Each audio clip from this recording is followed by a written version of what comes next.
If you were told that serious engineers made these, you honestly wouldn't believe it. These cars look like a joke, and the strangest thing is, they're not a joke. Back then, car manufacturers were trusted without question. Anything new was considered progress, and out of this came cars that, well, let's face it, weren't beautiful, comfortable, or smart. No one discusses them. No one defends them. It's easier to pretend they never existed. And today, we'll look at 5 cars. And before we begin, subscribe, like, and let us know what you think in the comments. We truly appreciate your support, and we'll be sure to respond. And now, enough talk. Let's get down to business. The first car, damn, just look at it.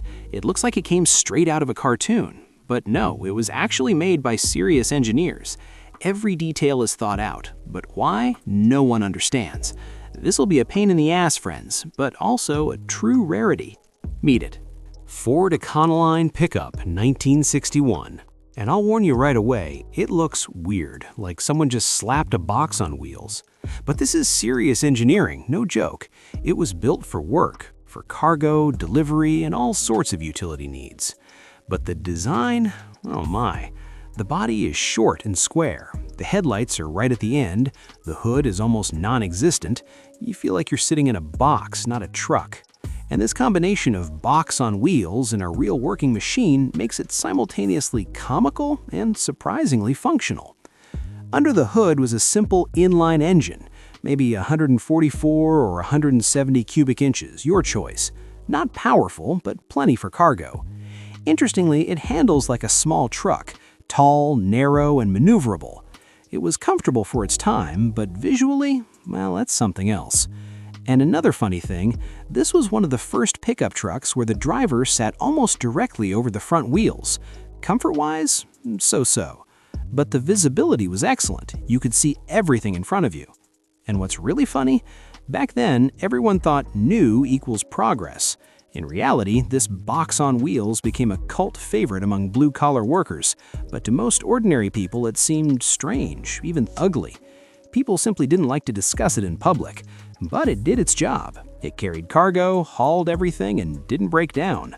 So the 1961 Ford Econoline pickup isn't a beauty, it's not comfortable, it's not smart, but it's absolutely genuine and useful.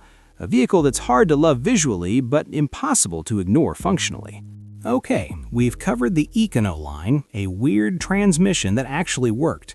But if you thought it was the most outrageously ugly or weird thing the 60s had ever seen, hold on, because the next car isn't just weird, it's like it came from another planet. A real what the fuck on wheels. Meet it. Chevrolet Corvair Greenbrier, 1962. And I'll say right away, this isn't just a strange car. It's as if the designer decided to make a bus but forgot about the proportions. It looks like a box with windows and wheels, and in the 60s, this really shocked people.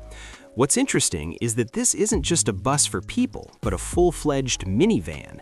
It could carry both people and cargo, all with an unusual pot-bellied design. The front wheels are almost hidden under the body, the hood is short, the rear is high, and overall it feels like the car is about to flip over, although in reality it handles quite smoothly. Under the hood was a rear-mounted engine. Yes, that's right, a rear-mounted engine. This gave it a unique character on the road. It was unusual to drive at the time, but the engineers were quite categorical about it. The exterior, well, you can see for yourself. It looks like someone cobbled this vehicle together in a hurry. But functionally, it's truly convenient. And another cool thing, there was plenty of room inside, it could transport cargo or people, and the body itself was inexpensive and practical. But all this doesn't save it from the strange car on the road mentality. People back then simply couldn't tell it apart, but today it looks like an artifact from a parallel universe. In short, the 1962 Chevrolet Corvair Greenbrier is a car that's simultaneously funny, weird, and genuinely useful. Not a beauty, but iconic in its own way. We've figured out the Greenbrier, a pot-bellied minivan that looked like a bizarre monster on the road, but was actually pretty damn practical. But if you thought that was the height of 60s weirdness, forget it. The next car makes everything we've seen so far look ridiculous. It screams, what? Did that really exist? Meet it. a 1959 BMW 600. And I'll tell you right away, it's truly weird. If you thought small cars could be cute, forget it. It looks like someone shrunk a regular car in a microwave, short, pot-bellied with huge windows and a gull-wing door at the front. Yes, it's a small family car, and the engineers wanted to make something compact for cities. But from a design standpoint, it's a complete mess. Sitting inside, it feels like you're in a capsule, not a car. Plus, the rear engine. Yes, the engine is hidden in the back, which gave it a characteristic instability on the road, but the engineers insisted it improved handling. The power is low, with only 19 to 25 HP, so it's not a race car, but a joyride. But it was this engine and its compact size that made it economical and comfortable for city driving. At the time, it was a step toward people's cars for small families, but visually, well, it was simply shocking. And what's truly interesting is that the BMW 600 became the forerunner of the famous BMW 700 and was an attempt to create a mini car with a full-size door for rear passengers. People didn't understand it back then, but today it looks like a miniature legend. Strange, funny, but absolutely iconic. The BMW 600 is a car that simultaneously evokes a smile and respect. Small, strange, but clever engineering under the hood. We've covered the BMW 600, a tiny capsule that evokes a smile and a mild shock at the same time. But if you thought a little oddity was the most you could ask for, brace yourself. This next car is a true contrast. Enormous, bold, and so garishly luxurious that your eyes simply can't believe it. This is the 1962 Cadillac Fleetwood. A car that doesn't just cruise down the road, it makes a statement at first glance. Prepare to be visually shocked. Cadillac Fleetwood 1962. And let me tell you right now, this isn't just a car, it's a sign to everyone on the road. Look at me. Huge, long, shiny, with chrome from hood to trunk, it's like a yacht on wheels. The design is pure 60s chic, a long hood, flowing lines, huge tail fins, and headlights that seem to peer straight into your soul. The interior is leather and wood, so spacious you could host a whole party there. This is a car for those who want to be noticed.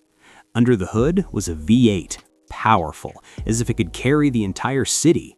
Driving such a gigantic car is a joy in itself. It glides smoothly along the road, almost vibration-free, and you feel like you're riding on a throne.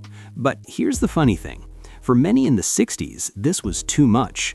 It's huge, heavy, consumes fuel like a tank, and yet it looks like a status symbol. There's never been a car that so clearly proclaims, "I'm in charge." The 1962 Cadillac Fleetwood isn't just a car. It's an experience, it's style, it's audacity on wheels. It's not for everyone, but once you see it, you can't pass it by. We've admired the Cadillac Fleetwood, a gigantic luxury and audacity on wheels. But if you thought nothing could surprise you after that, brace yourself. The next car takes a completely different path. Small, unassuming, but full of character, it looks like someone tried to make a compact city car but went a bit overboard with the quirks. Meet the 1960 Renault Dauphine. And I'll say right away, it's small, modest, but full of character. Unlike a Cadillac, it's practically a street car, short, round, with funny headlights and a hood that seems to smile. Under the hood was a small engine, only about 32 horsepower, so you wouldn't be able to race it, but for city streets, it was perfect. Lightweight and maneuverable, it fit into almost any yard. But visually, well, that's strange, even for the 60s. Small, funny, yet surprisingly practical. Interestingly, the Renault Dauphine was very popular in Europe, beloved for its fuel economy and simplicity. But when you look at it today, you can't help but smile. Strange, cute, but full of character. It's a car that doesn't try to be cool, but still leaves its mark. So friends, here's our list, the 5 weirdest, funniest, and most amazing cars of the 60s. Thanks for watching to the end. If you enjoyed it, subscribe to the channel, give it a like, and let me know in the comments which car stood out the most to you. I'm looking forward to seeing you on the next episode, where there will be even more weird and wonderful cars.